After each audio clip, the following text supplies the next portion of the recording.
Hey guys, welcome back to the channel. My name is Nishant Srivastava and I am your official guide for IP MAT and UCUD and other UG entrance examinations.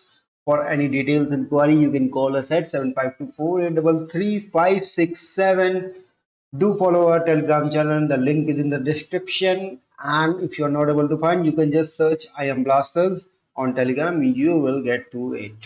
Now, I hope आप लोगों की preparations बहुत अच्छी चल रही होंगी and you are day by day improving in your mocks and if you are not improving do practice mocks जरूर लगाइए and आज का जो सेशन सीरीज हम लोग कंटिन्यू कर रहे थे मॉक वाली वही करेंगे मॉक नंबर 7 लेके मैं आपके सामने आया हूँ।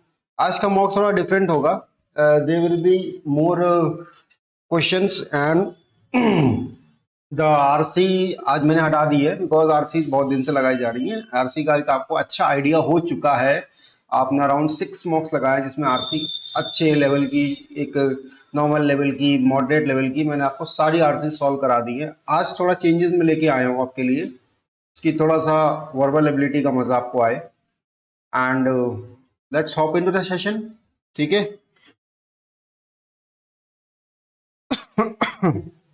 Okay, let's begin. The directions are given. Choose the word which is similar in meaning with the printed word below. One sec. Hmm.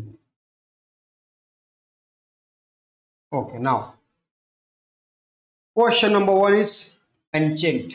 What is penchant?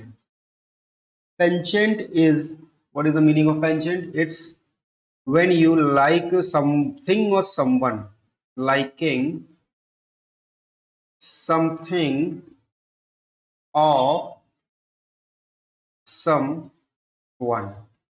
So similar words की बात कर रहा है। सिमिलर मीनिंग में liking आ जाएगा। Option number A right हो जाएगा। हेट्रेड, अपसेट, नॉटी, इनकी मीनिंग आपको बताने की जरूरत नहीं है। Moving forward to question number 2, scathing. इसका भी सिनोनिम बताना है।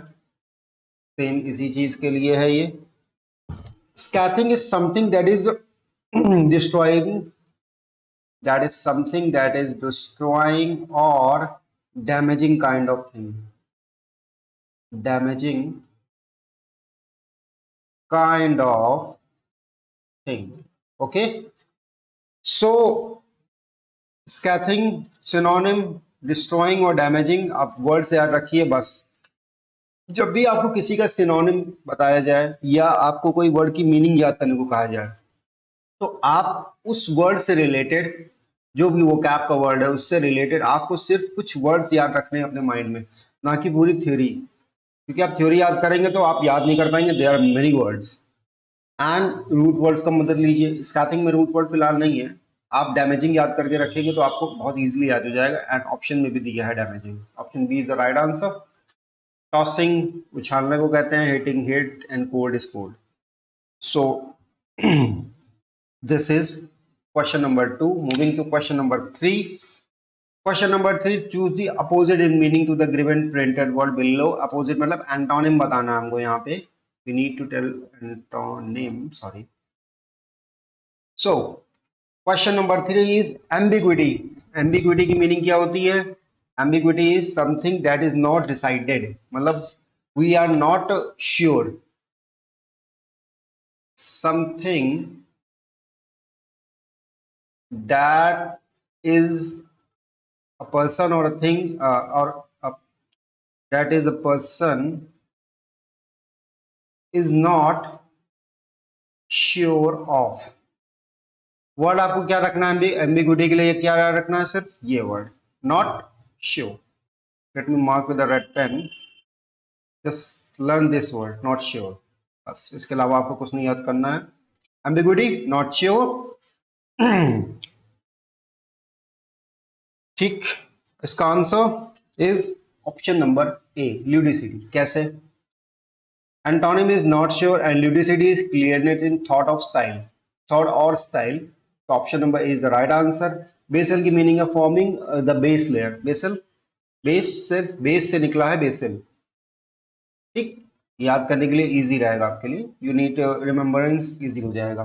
Bezel out of the context से नेसेसिटी ऑब्वियसली नहीं होगा, और लवेबल तो बिल्कुल आउट ऑफ द कॉन्टेक्स्ट चला जाएगा। So moving to the next question, antonym of argument. आपने ये वर्ड सुना होगा, वर्चुअल ऑग्यूमेंटेशन में सुना होगा, या फिर, है ना, ये वर्ड बहुत कॉमन वर्ड है। इसका एंटोनिम हम लोग को फाइंड आउट करना है। नाउ इसका एंटोनिम क्या होगा? 5 सेकंड का टाइम लीजिए और इसका एंटोनिम खुद से मार्क करिएगा। हाँ, एक चीज और, just give +4 for your every right answer and -1 for every wrong answer.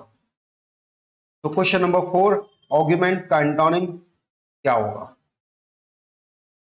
Argument का मतलब है कुछ, we can say like to show something, argument करना।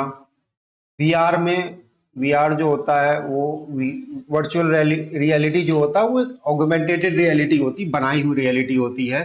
तो किसी चीज को शो करना is like augment, and antonym इसका हो जाएगा टू नॉट शो समथिंग। तो इंक्रीज नहीं होगा, आर्ग्यूमेंट बिल्कुल अलग हो जाएगा। डिमिनिश, या डिमिनिश का मतलब होता है टू जस्ट इरेज और remove something, to remove something is diminish. Delay obviously नहीं होगा, तो option number C is the right answer. Just give +4, ईमानदारी से +4 दीजिएगा for every correct answer and -1 for every wrong answer, and calculate it at the end, और comment में mention करिए कि आपके कितने मार्क्स आ रहे हैं। Okay, where you are standing, you need to no this. Okay, so the next question, directions in the each question below the word is given followed by the four pairs. Choose the pair that state either the synonyms or antonyms or a synonym and an antonym of the word. मतलब ये जो word है, the given word that is haughty, इसका आपको या तो दोनों word synonym हो सकते हैं ऑप्शन वाले, या तो दोनों एंटोनिम्स भी हो सकते हैं, या फिर एक सिनोनिम एक एंटोनिम हो सकता है, ये वो कहना चाह रहा है। Now I am giving you a time of 5 seconds to do the question. 10 second भी ले लो, कोई दिक्कत नहीं है, मीनिंग आपके सामने सारी की सारी मैंने इसीलिए मेंशन कर दी है कि आपको कोई प्रॉब्लम ना हो। I just explain that but you try on your own. So haughty, what is haughty? Haughty का मतलब होता है एरोगेंट पर्सन। क्या होता है? Arrogant person. वैसे तो मीनिंग बहुत बड़ी है इसकी, डिसडेनफुल, प्राउड, स्टॉर्मिश, या फिर स्कॉर्नफुल, सुपरलिशियस, बहुत सारे वर्ड हैं इसके लिए, लेकिन आप ये याद रखिए बस arrogant. One word, arrogant person is more than enough 40। Now options check करने के लिए पहले मीनिंग्स चेक करनी पड़ेंगी वर्ड्स की। मिटिगेट, ये इंपॉर्टेंट है, जो मैं इंपॉर्टेंट मार्क कर रहा हूं उनको आप जरूर एक बार देख लीजिएगा, बाकी वर्ड्स की कोई रिक्वायरमेंट नहीं है। Mitigate is important to make something less serious. Mitigate का मतलब होता है किसी चीज को कंपनसेट कर देना। जैसे मान लो कहीं फ्लड आ गया, तो लोग गए मिटिगेट, हेल्प मिटिगेट करने, हेल्प देने गए। इससे क्या हुआ, जो वहां की फ्लड की सीरियसनेस थी वो लेस हो गई। ये वर्ड याद करने की कोई जरूरत नहीं है। Eliminate, to make something better. Ardent, ये कॉमन वर्ड है, ये आपको याद करना पड़ेगा। To show strong feelings to someone, वो किसी प्रकार की भी हो सकती है, मेनली नेगेटिव फीलिंग्स होती है। आर्डेंट में मेनली जो फीलिंग्स होती है वो नेगेटिव ही होती हैं। So ardent, to show strong feelings. Loath is not a common word, मैं इसके लिए रिकमेंड नहीं करूंगा। लोथ के लिए फिलहाल तो हेट समबडी, हेटिंग आप याद कर सकते हैं, hate simple. mirth is also not common, amusement of laughter इसकी मीनिंग है। contemptuous, या दिस इज इंपॉर्टेंट, contemptuous है, contemptuous नहीं है, ठीक है। showing और expressing contempt और disrespectful। contempt आपने वर्ड सुना होगा, contempt of the court, court की डिसरिस्पेक्ट करना। तो आप एक वर्ड याद कर लीजिए, that is disrespectful is more than enough for you to return, for you to remember contemptuous. Okay, now as you got all the meanings, now we'll go through the questions and options. Haughty is arrogant person. Okay, mitigate is to make something less serious, arrogant का से कोई relation नहीं है, eliminate it. Ardent, to make something better, arrogant से भी कोई relation नहीं है, दूसरा ऑप्शन चेक करने की जरूरत ही नहीं पड़ रही है, just okay. mirth is amusement of laughter, happy is happy, इसमें भी एलिमिनेट करना पड़ेगा obviously. Contemptuous is disrespectful, arrogant, disrespectful and sociable. Sociable is a antonym. Arrogant के लिए डिसरेस्पेक्टफुल हो जाएगा या कंटेम्प्ट हो जाएगा synonym. So option number D is the right answer for this question.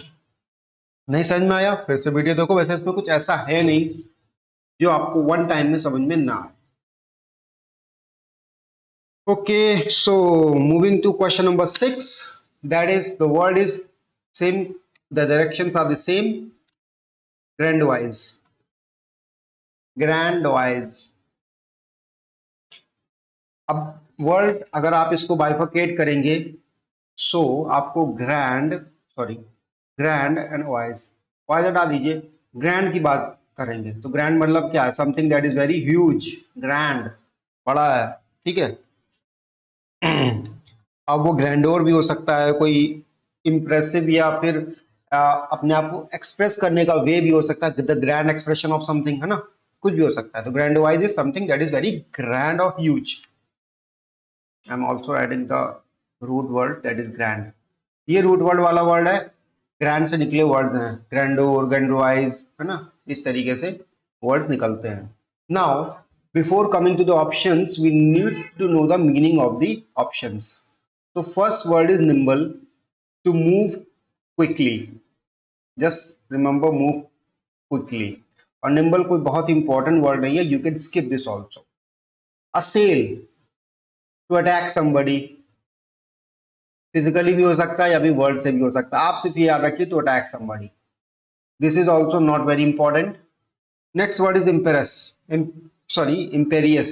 Imperious is expecting people to obey you and treating them as is not important, मतलब किसी को डिसरिस्पेक्ट करना, कि आप एक्सपेक्ट करें कि लोग आपको ओबे करें, आपकी बात माने, सब कुछ करें, लेकिन इन रिटर्न आप उनकी रिस्पेक्ट ना करें या उनको उतनी इंपॉर्टेंस ना दें जितनी वो डिजर्व करते हैं। So this is an important word, imperious। And last word is ludicrous, ये वर्ड कईयों बार आ चुका है, आपकी आईपी मैट में भी आ चुका है ये, ठीक है। ये वर्ड आई थिंक सीयूईटी में भी आया है, रिसेंट में बता रहा हूं मैं, रिसेंट पेपर्स में, मतलब रिसेंट में 2020 के बाद की बात है।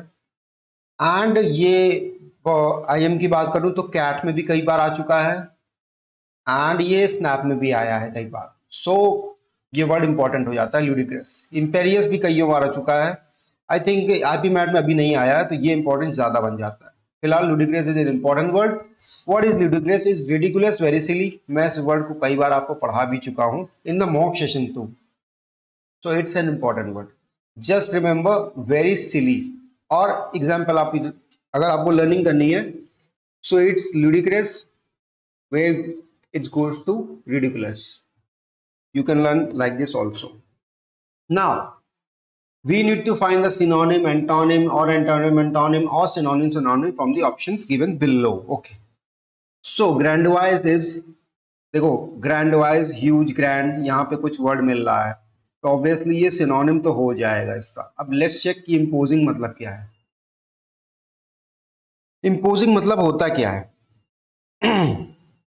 इम्पोजिंग का मतलब होता है कि किसी चीज को किसी पे डालना, इम्पोज करना, ठीक है। And grandwise, imposing are both synonyms of grand and imposing are both synonym of grandwise.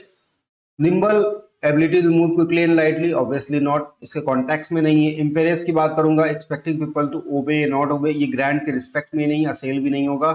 ludicrous की बात करूं, वेरी सिली और ridiculous, तो ये भी नहीं होगा। ऑप्शन नंबर ए ही मैच कर रहा है, तो option number A is the right answer. कौन सा आंसर है? Option number A. अगर आपने ए मार्क किया तो जस्ट गिव +4 टू यू, नहीं मार्क किया तो -1, छोड़ दिया है तो just give 0। Now moving to question number 7 of the day. ये वर्ड आपने कई बार सुना होगा, इसका एक और वर्ड आता है एफ्लुएंट। अब एफ्लुएंट तो होता है जो डिस्चार्ज निकलता है, दैट इज, आप सीवेज भी कह सकते हैं इसको, सीवेज डिस्चार्ज, या फिर जो आपने चिमनीज देखी होंगी, चिमनीज में से जो एयर निकलती वो भी एक प्रकार का एफ्लुएंट ही कहलाता है। Chimney air. सो ये एक इसका सिमिलर साउंडिंग वर्ड है, एफ्लुएंट एंड एफ्लुएंट। नाउ एफ्लुएंट की मीनिंग आपको बतानी है एंड उसके बाद ऑप्शन चेक करने हैं। सबसे पहले we need to check the options with the meanings. And it's not intrepid, it's intrepid. Without fear of danger, not important. Apprehension, important. The act or power of perceiving or comprehending. देखिए apprehension मतलब किसी को apprehend करना, है ना, किसी को perceive कराना, किसी को कुछ दिखाना।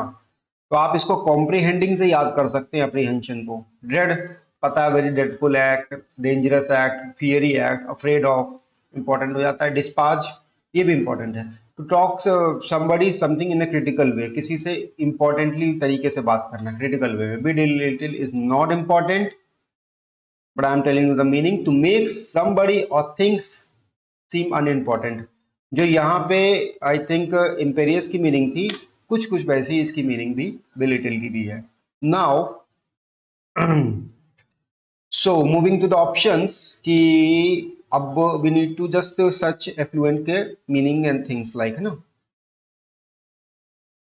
सो एफ्लुएंट की मीनिंग सबसे पहले क्या होती है? Let me write it here. Effluent,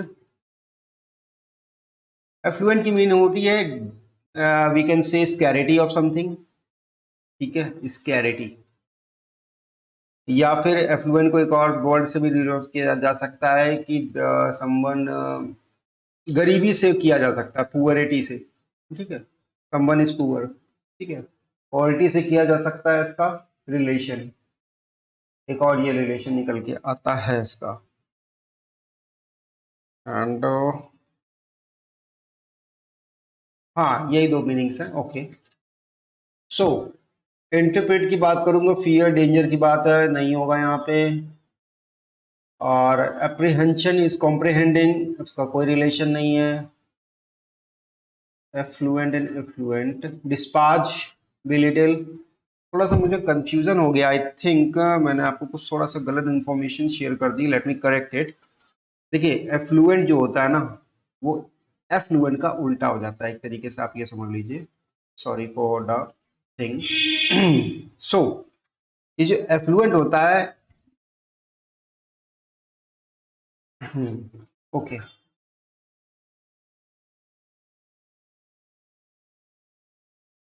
that is something that is good और फुलफिल्ड। मैंने आपको गलती से एफ्लुएंट की मीनिंग बता दी, फिल्ड, फुलफिल्ड, ठीक है। अब मैं ऑप्शंस पे जाता हूँ। सो इंटरप्रेट इज डेंजर, डेंजर की बात ही नहीं है यहाँ पे है। एप्रीहेंशन मतलब कॉम्प्रीहेंड करना, कॉम्प्रीहेंड यहाँ पे और ड्रेड बिल्कुल नहीं होगा, बिकॉज ड्रेड हो सकता था, बिकॉज गुड बैड थोड़ा सा बनता है एंटोनिम, लेकिन एप्रीहेंशन नहीं होगा, तो ऑब्वियसली ये आउट ऑफ द कॉन्टेक्स्ट हो जाएगा। बी लिटिल यहाँ छोटे बड़े की बात हो सकती है, गुड से रिलेशन बन सकता है, लेकिन डिस्पाच की मीनिंग यहाँ नहीं बन रही है। सो ऑप्शन नंबर डी ही बचता है हमारे पास, दैट इज पुअर और स्कैंटी। और ये जो है पुअर इसका एंटोनिम है, ठीक है, और स्कैंटी भी इसका, फुलफिल्ड मीन इसका एंटोनिम ही है। ये भी both are the antonyms of affluent. अब चलते हैं क्वेश्चन नंबर 8 पे। अगर थोड़ा सा कंफ्यूजन हो गया हो तो आप इस वीडियो, सॉरी, इस क्वेश्चन को एक बार फिर से देखिएगा तो आपको क्लैरिटी आ जाएगी। तो मुझे एफ्लुएंट में कंफ्यूजन हो गया था, दैट इज EFFLUENT, मैंने इसकी मीनिंग्स आपको डिस्प्ले कर दी थी। Okay, now question number 8। इसमें आपको करना क्या है, पहली बात तो ये बताओ, क्योंकि इसमें डायरेक्शंस मेंशन नहीं है। ओके, देखिए इसमें आपको क्या है ना, 1, late me mark it, 1 2 3 and 4, 4 statements दिए हैं, 4 सेंटेंसेस दिए हैं। इनको जोड़ के, इनको ज्वाइन करके ये 4 ऑप्शंस बने हैं। And you need to tell which of the following options after joining these 4 sentences are correct grammatically and contextually both. This is the directions of the question. Now just read the question. I am giving you 20 seconds for this question because it's an important one, you need to attempt on your own. The time starts now.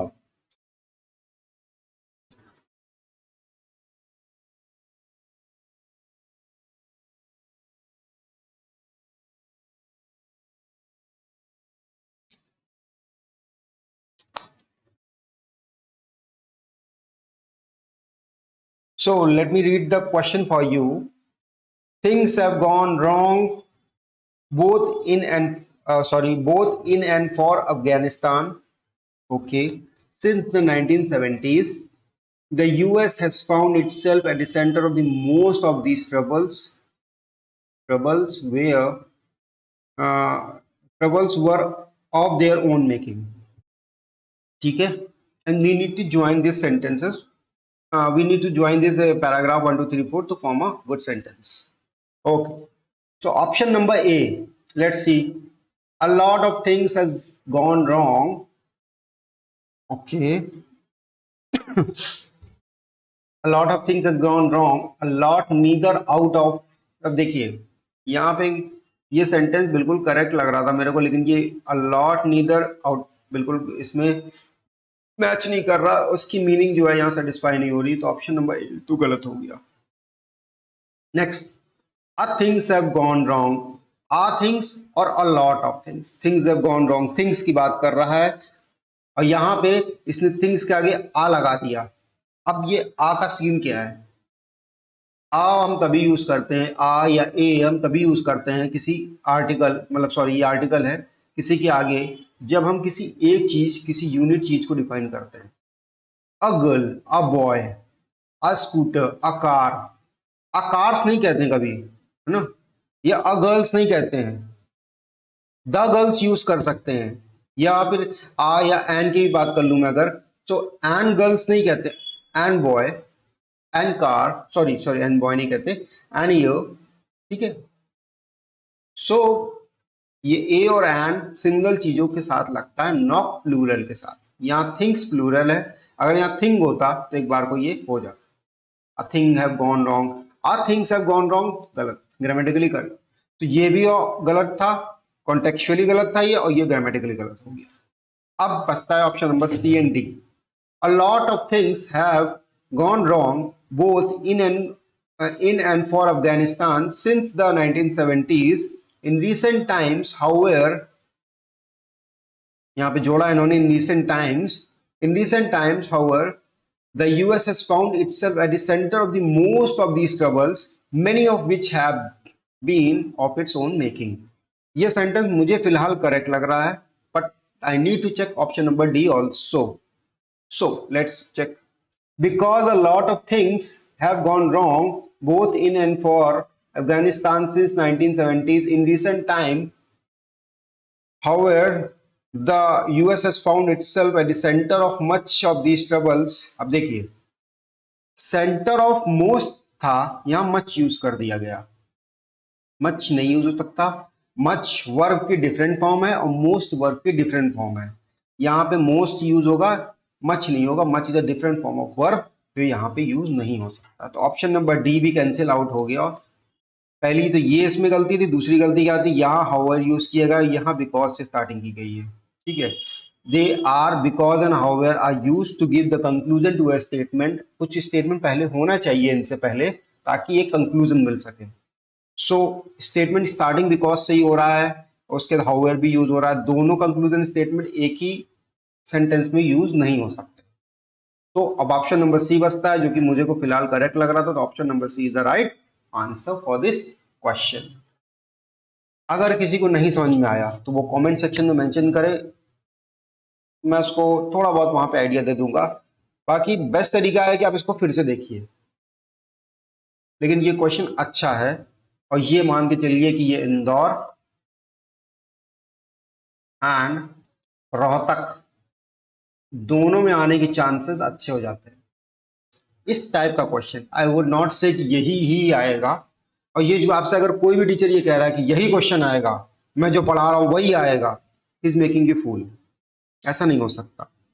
वो एक हो गया कि हाँ इत्तेफाक पड़ गया कि बात अलग हो गई, लेकिन ऐसा नहीं हो सकता. Because they are number of questions, और वहां जो बंदे बैठे हैं, जो पेपर सेटर्स हैं, वो बेवकूफ नहीं है ना, दे नो.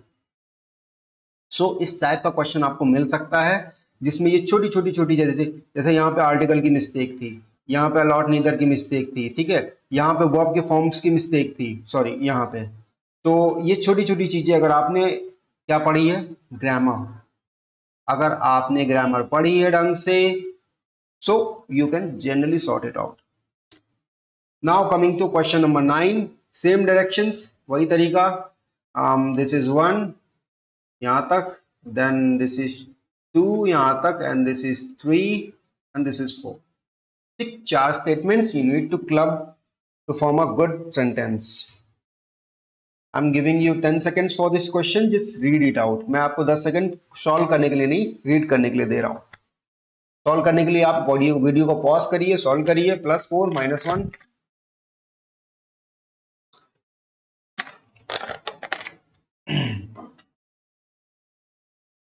मार्क्स जरूर दीजिएगा अपने आप को, because marks will tell you what position are you in. And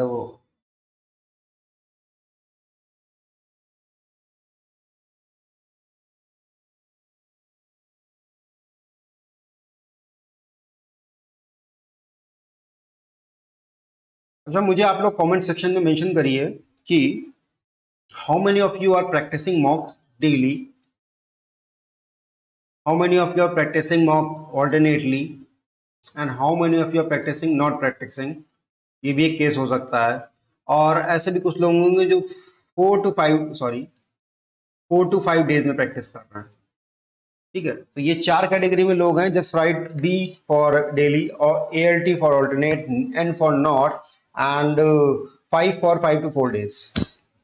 Mention in the comment section. Okay, so what is the question?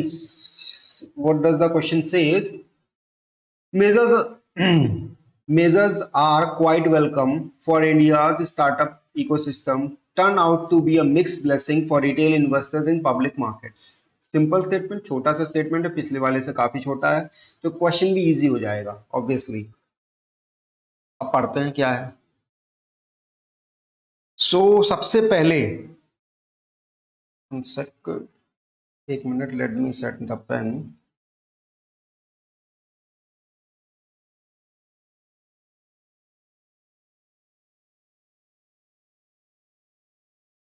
Okay, now option number A पढ़ते हैं हम लोग. Because the measures are quite welcome, okay, for India's startup ecosystem, but they turned out to be a mixed blessing for retail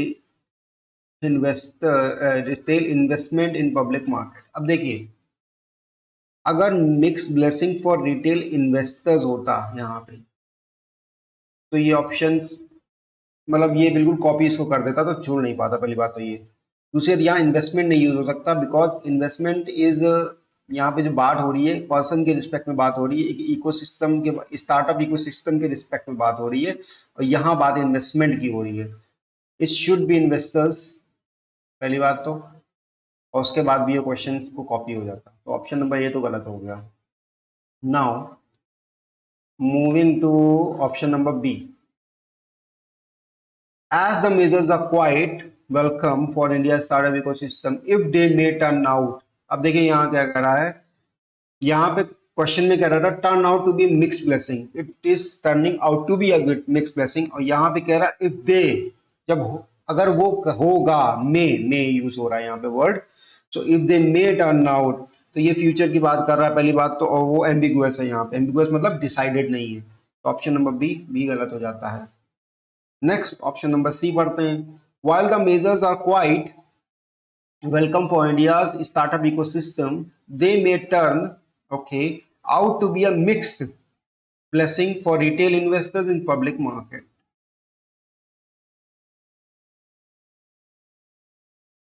okay, they may turn, यहाँ पे भी बात तो वही कर रहा है. Let me see. While the measures are not welcome for India's startup ecosystem, they may turn out to be a mixed blessing for retail investors in public markets. They may, पहली बात तो, they may turn out to be a mixed blessing for retail investors in public markets, while the measures are not welcome. पहली बात तो यहाँ welcome, quite welcome use कर रहा है या not welcome? Quite welcome. Option number D भी rule out हो गया. अब let me check, because may यहाँ भी यूज हुआ है, मे यहाँ भी यूज हुआ है. Let me check option number B and option number सी.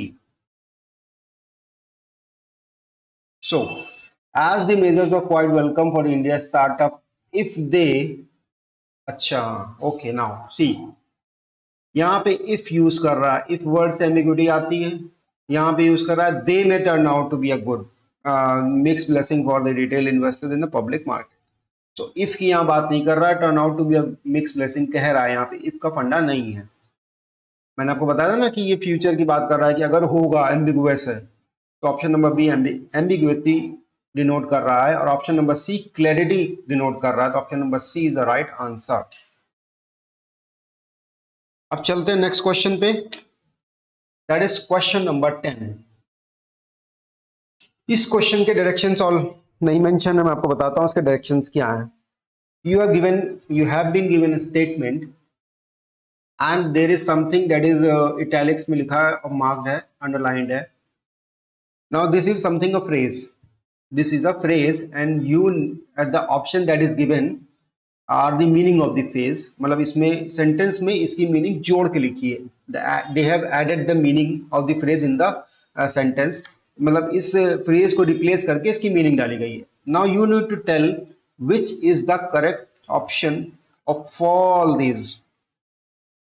लेकिन सबसे पहले आपको ऑब्वियसली ये जो फ्रेज या इडियम आप कुछ भी कह लीजिए, इसकी मीनिंग आपको पता होनी चाहिए. So bitten more than he can chew, इसका मीनिंग क्या होता है? इसका मीनिंग होता है that you have to do something very hard और वेरी टफ. कोई चीज बहुत डिफिकल्ट है और ऑलरेडी आपके लिए हार्ड है. जैसे एग्जाम्पल, मेरे लिए फुटबॉल एक टफ गेम लगता है मुझे थोड़ा खेलने में, क्योंकि मैं बचपन से ही मुझे लगा कि football is not my cup of tea, cricket player. Okay, so अब मुझे अगर कोई ग्राउंड में फुटबॉल खेलने को कह देता था तो मतलब मेरे को लगता था बिल्कुल कि क्या ही पहाड़ टूट पड़ा, और गोली वोली बनने को कहते तो डर ही लगता था बॉल वॉल कहीं लग ना जाए. So it was bitten more than I can chew. ठीक है, ये इसका मैंने आपको एक सिंपल सा एग्जाम्पल दिया मेरी लाइफ से रिलेट करते हुए. और अगर आप एक रिटन मीनिंग की बात करें तो आप लिख सकते हैं to do something hard to do, ऐसा काम करना जो कि ऑलरेडी आपके लिए हार्ड है. नाउ ऑप्शन चेक करते हैं. He has taken more responsibilities as he couldn't say no to his boss. I think he is trying to do something too difficult for him. और जो मैंने आपको मीनिंग बताई यहाँ पे, सॉरी, वो यहाँ पे बिल्कुल सेटिस्फाई कर रही है. To do something that is hard for him और शी और जो भी है. ऑप्शन नंबर ए मुझे करेक्ट लग रहा है फिलहाल. Let me check options also, B C D.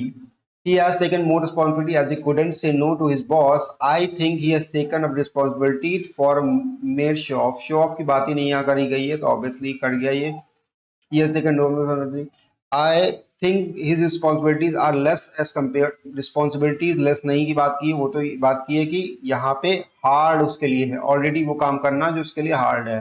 He has taken more responsibility. यहाँ से पढ़ते हैं.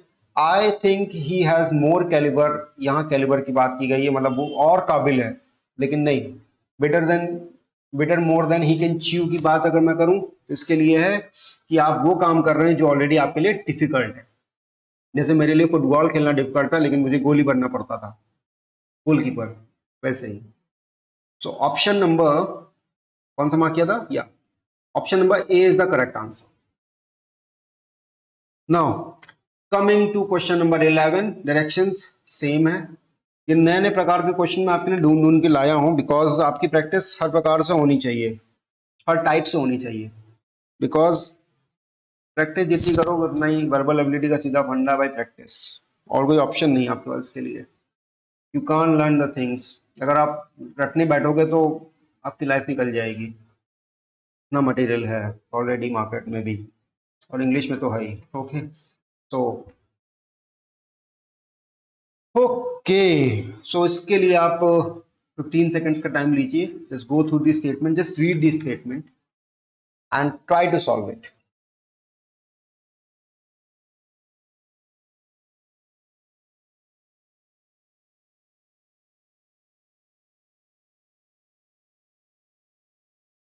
So I'm reading the question for you. That's question number 11. The sales team blamed the engineers for the organization's failure to bag the mega deal, but they were barking up the wrong tree. आपको पढ़ के समझ में आ गया होगा, barking up the wrong tree. अगर आप statement से सीखना चाहें तो मैं आपको स्टेटमेंट सिखाता हूं. The sales team blame the engineers, blame किया for the organisation failure to bag the mega deal grab करने के लिए. बैग का मतलब यहाँ पे ग्रैब है, ग्रैब करने के लिए mega deal. But they were barking up the wrong tree. Barking up the मतलब they were looking at the wrong place for the solution. वो इंजीनियर्स पे ब्लेम गलत कर रहे थे, and they were just blaming the engineers on wrongfully. ठीक है. सो और अगर आपको इसकी रिटर्न मीनिंग की रिक्वायरमेंट है तो I am telling you to be mistaken and looking in the wrong place for the solution. अब वर्ड याद करिए सिर्फ, looking in the wrong place for the solution.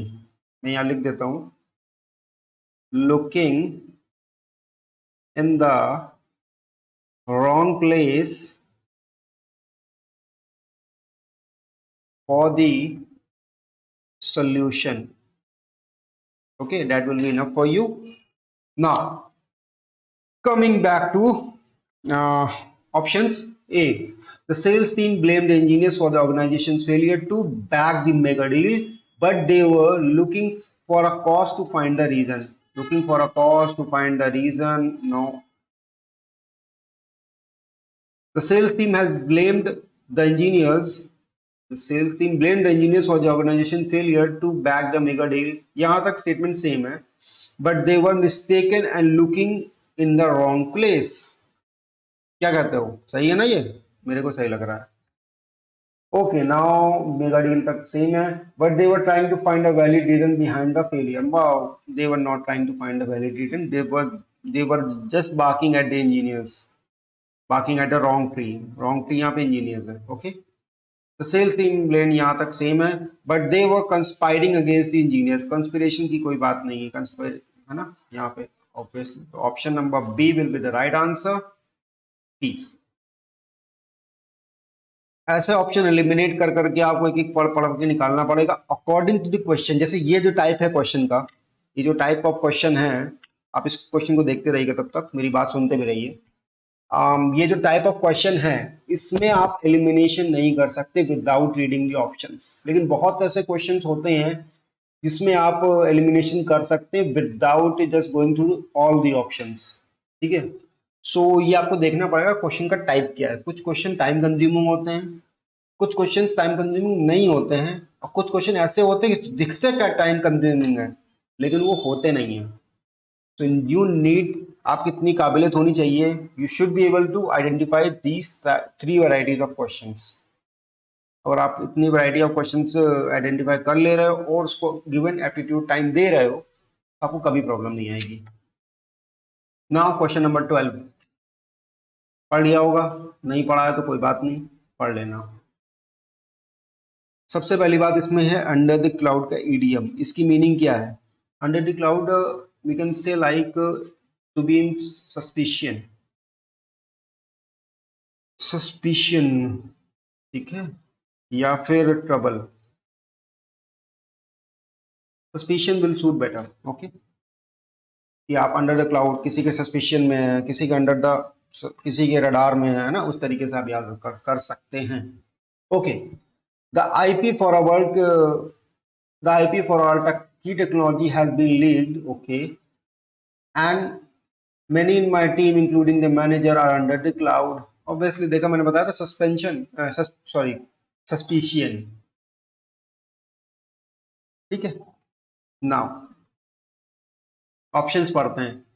The IP of our key technology has been leaked. यहां तक देखिए same statement है. I will not read, I will read the आगे वाला statement. And many in my team, ये भी common है I think, यहां तक नहीं है. Included the manager, यहां तक कॉमन है. Okay. Are experiencing themselves on the seventh cloud. ऐसा तो नहीं है, सेवेंथ क्लाउड में क्यों करेंगे? Suspicion under, they are under the cloud. Option number ए गलत हो गया. नाउ ऑप्शन नंबर बी की अगर हम बात करते हैं तो आईपी यहां तक सेम, मैनेजर तक सेम है. Are having difficulty while disclosing information. नहीं, ऑब्वियसली इंफॉर्मेशन डिस्क्लोजर की कोई रिक्वायरमेंट नहीं. अंडर द क्लाउड मतलब सस्पिशन होता है. शक करना। many in my team including the manager are under suspicion। I think ये बिल्कुल करेक्ट है क्योंकि ये बिल्कुल डायरेक्टली आंसर को दे रहा है, तो ऑप्शन नंबर सी करेक्ट है। Let me check option number D, are finding their way out of this situation, no. तो option number C is the right answer for question number 12। Now question number 13, OWS type question है, मतलब one word substitution है। ये आपको पूरा statement दिया है इतना बड़ा बड़ा, ठीक है, and you need to find the one word for this statement. So आप 10 सेकंड का टाइम लीजिए इस क्वेश्चन को करने के लिए, अपने आप ट्राई कीजिए। And let me drink water.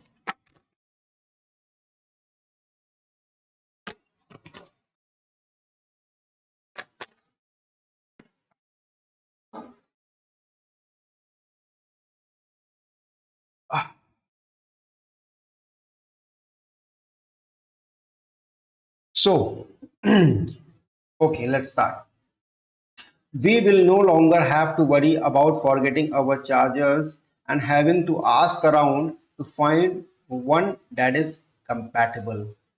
यहाँ पे देखिए, आप वर्ड अगर आप पढ़ रहे हो तो सेंटेंस अलग करके एक ही फ्रेजल वर्ड आ रहा है, फ्रेजल फ्रेज आ रहा है जो कि है आस्क अराउंड। आस्क अराउंड यहाँ पे रेलेवेंस जो मिल रहा है कि मुझे किसी से पूछना ना पड़े या किसी से बात नहीं करनी पड़े। I don't have to ask somebody for the chargers and he is saying that we will no longer have to worry about forgetting our charges in our something like home या कुछ भी कह लीजिए, and having to ask around to find what is one that is compatible। मतलब हमें पूछना नहीं पड़ेगा किसी से चार्जर के लिए कंपैटिबल चार्जर फाइंड करने के लिए। सो अगर हम आस्क अराउंड की बात करें तो ऑर्डर टू तो नहीं हो सकता ना। relinquishing की मीनिंग मैंने बताई है, relinquishing टू स्टॉप हैविंग और doing something. Stop doing something नहीं होगा, आउट ऑफ द कॉन्टेक्स्ट चला गया।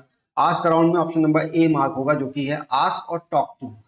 अगर मैं यहाँ पे फिट करके बताऊं आपको तो we will no longer have to worry about forgetting our chargers and having to ask or talk to find one that is compatible.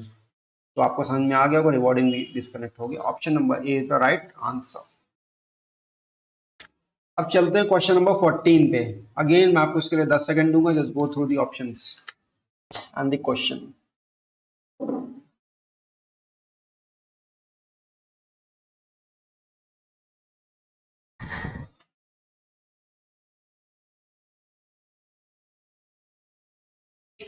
Okay, let me go through the question। My sister and I had a fallout a few years ago and we haven't spoken in years। fallout यहाँ पे पकड़ में आ गया, एक phrase है या idiom है। आप इसको इडियम के तरीके से यूज कीजिए, आपको ज्यादा बेहतर समझ में आएगा। It is an idiom.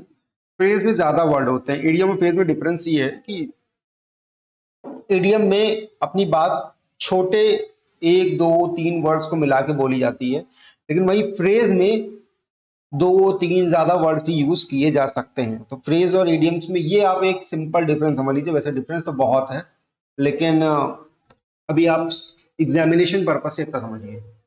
This is an idiom fall out. Fall out का मतलब क्या होता है, देखिए, फॉल आउट इज क्या, या तो आप इसको एक चीज से याद करिए, dish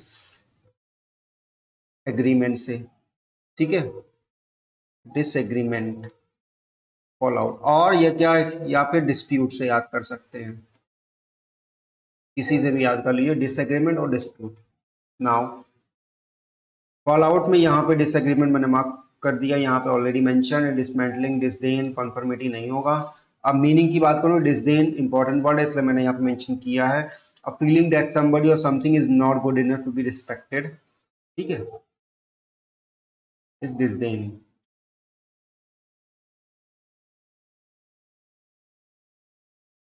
so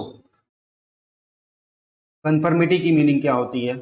Conformity is the tendency of an individual to align their attitude, belief, and behavior with those people around them।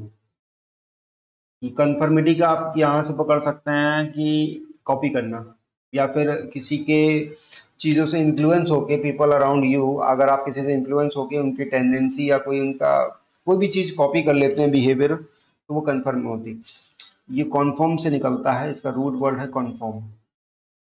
ठीक है, सो ऑप्शन नंबर बी मैंने बता दिया था आपको ऑलरेडी कि इसका आंसर है।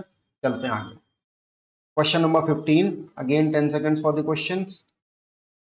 एंड इसमें आप बस इतना पकड़ के बताइए कि आपको क्या इसमें इडियम मिल रहा है।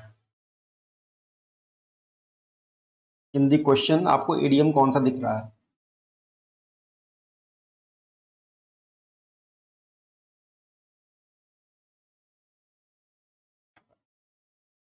सो इस क्वेश्चन की बात करूं तो hospital staff to Christina and nurse handed him a stack of papers to fill out.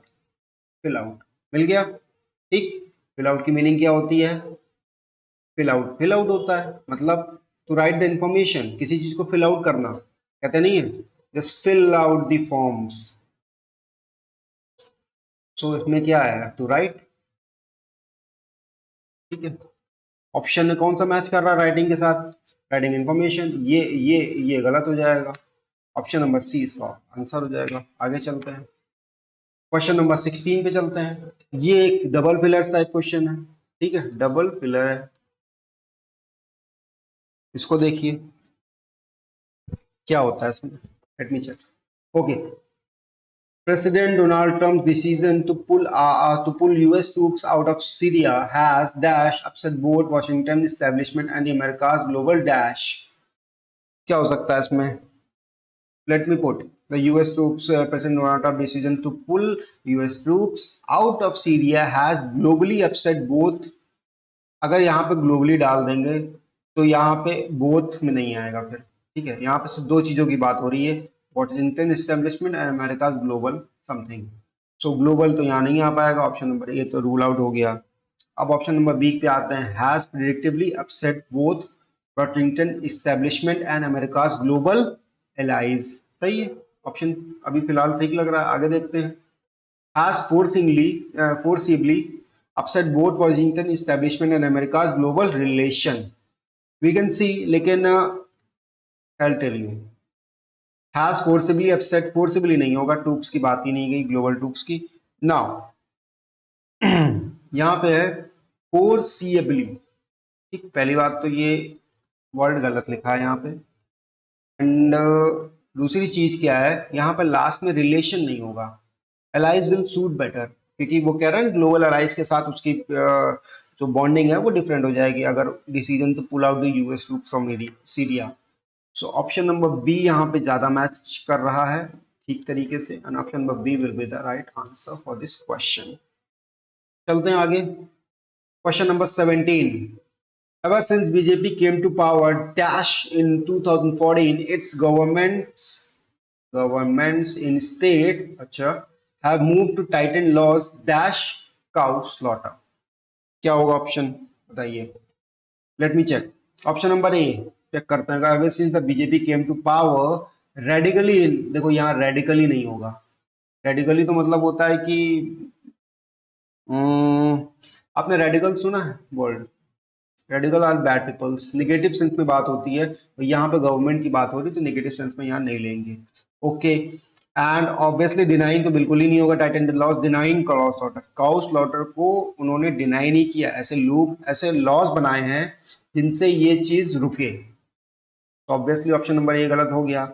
Now let's check option number B. Ever since the BJP came into power nationally in 2014, its government in state have moved to tighten laws prohibiting cow slaughter। Obviously correct लग रहा है मुझे तो ये। अच्छा, यहाँ forcefully use किया गया, फोर्सफुली तो नहीं आई है ना भाई, डेमोक्रेटिक कंट्री है, सबने वोट दिया उसी तरीके से आई है, हार्शली भी नहीं आई है, तो ये ऑब्वियसली तो गलती हो गए। Option number B will be the right answer. आगे चलते हैं क्वेश्चन नंबर 18 पे। थोड़ा मैं फास्ट चल रहा हूँ बिकॉज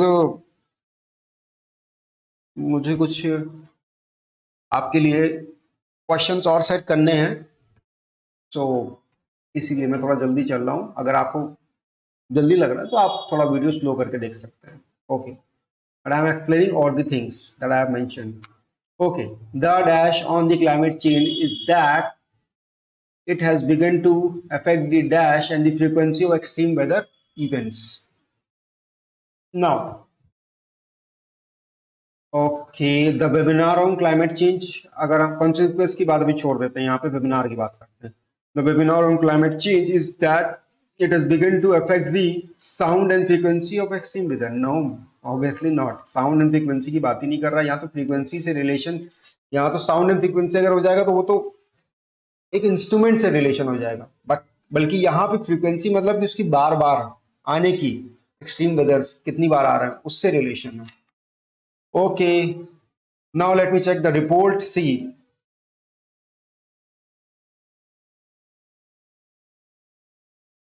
चेक करते हैं तो अगर हम बात करते हैं the report on the climate change is that it has begun to affect the durability and the frequency of extreme weather. Durability अगर होगी तो ऑब्वियसली नॉट होगा। The speech on climate change has begun to affect the, देखो speech से effect नहीं आ सकता है ना, और रीजनेबिलिटी से बिल्कुल ही यहाँ पे मैच नहीं कर रहा है।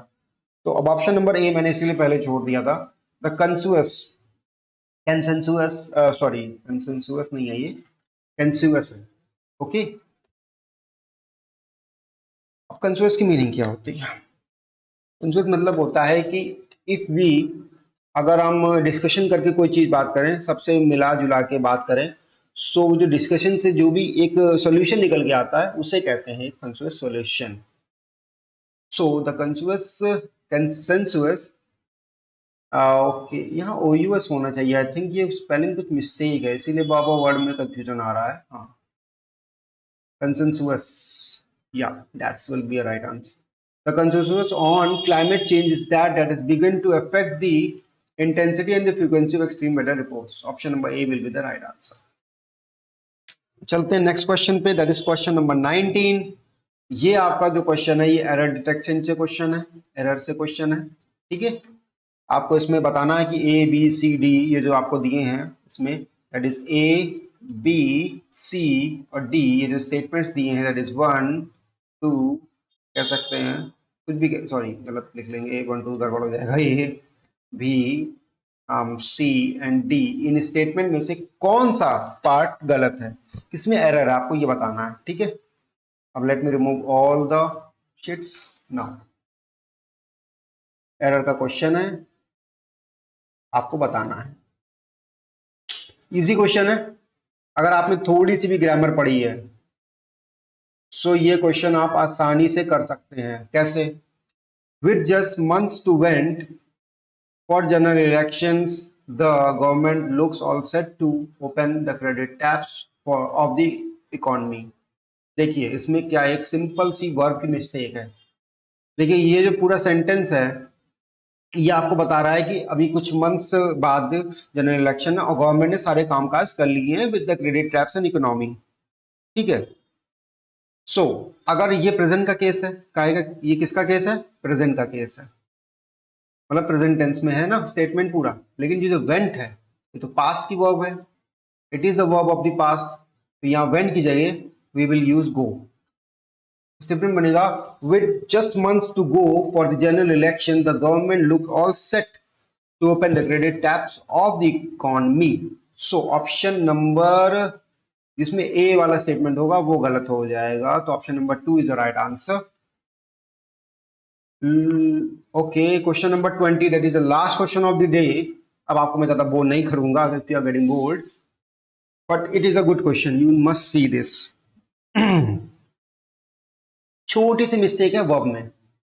A group of 53 institutions and 60 companies across Europe called the Lifetime Consortium is studying cell by cell how tissues develop cancer, diabetes and other, the how tissue develops cancer, diabetes and other diseases। अब देखिए क्या है ना, subject object verb, subject आता है बीच में, verb आती है, देन ऑब्जेक्ट आता है।